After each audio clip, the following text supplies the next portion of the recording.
everybody has their individuated desires, and it's a desire for fulfillment. So all the desire is rooted in seeking for happiness.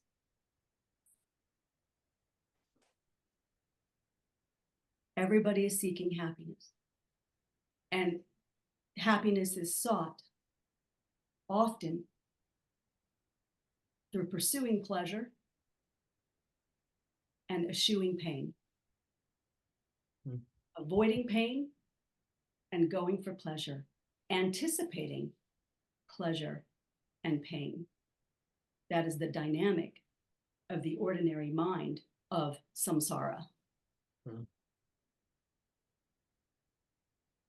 And that is bound in the idea or the identification of self as the primary, when it's seen or thought that the self is simply the body, mind, thoughts, feelings, desires, boom, boom, all ignorance, aversion, all of this. Well, ignorance is hardly known if it's ignorance, but all of that is seen as me, my life, my movement, my activities. Nothing wrong in any of it. But in terms of ultimate liberation, the illusion of all of it needs to be seen within your own being. In terms of being fully free. So in terms of full and ultimate and total liberation,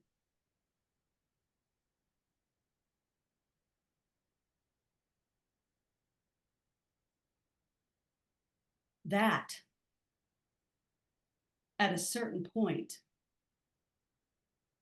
becomes the first and foremost desire. Because the desire for the freedom, the desire for the liberation sets in motion the very energy of that liberation. Oh yeah, one more thing on happiness.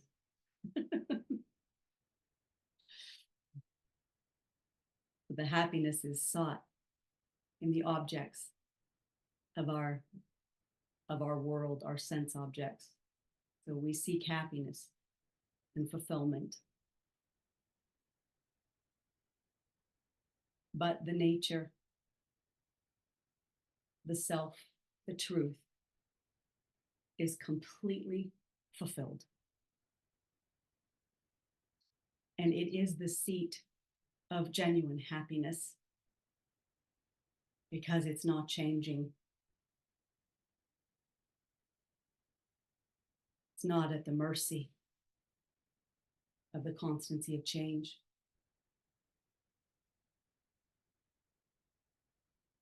So when there is the awareness of the changelessness, and that is the other key, even the idea of awareness, there's something in you that does not change. There is something that is not changing. It is not affected. And it's free within and of itself. It's free.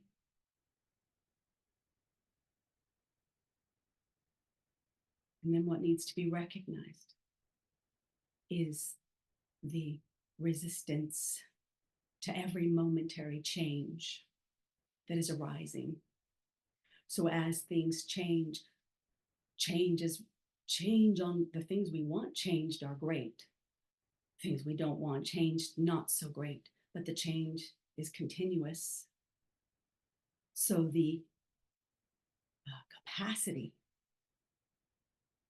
and this is part of the transmission of meeting essential change, recognizing and nurturing changeless awareness, and meeting the constancy of change with non-resistance.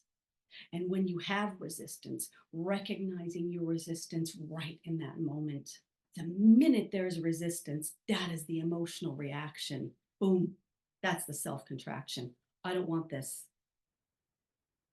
Resistance says no, and it's an internal knee-jerk reaction. No, don't want this. Not a problem. Only becomes a problem you don't want to be disempowered by it. Because when you start to recognize and live the power of presence and are witnessing the resistance and not consumed by it, then it will move. Catching resistance to whatever is arising is huge. Huge.